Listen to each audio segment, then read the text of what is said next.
Kini timan-in ninyo. Tuig ra ang magbago. Pero kining akong kinaiya kung unsa ko ninyo nakaila, dili og dili gyud ni siya mautro. Siguro mag-matured lang ta sa mga bagay-bagay. Pero kung unsa ko ninyo nakaila, walay gibag-o ug walay giutro. Mao lang gihapon ang akong pagtagad sa inyo.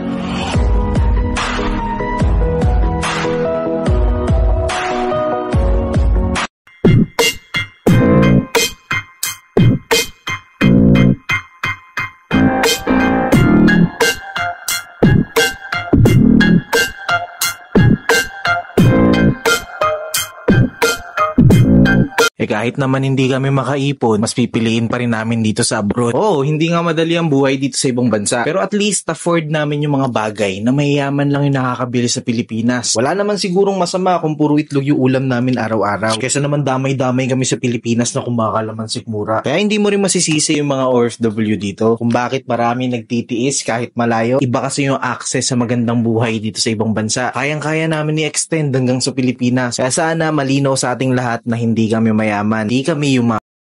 Grabe yung tubig sa ako, pag-rest ako.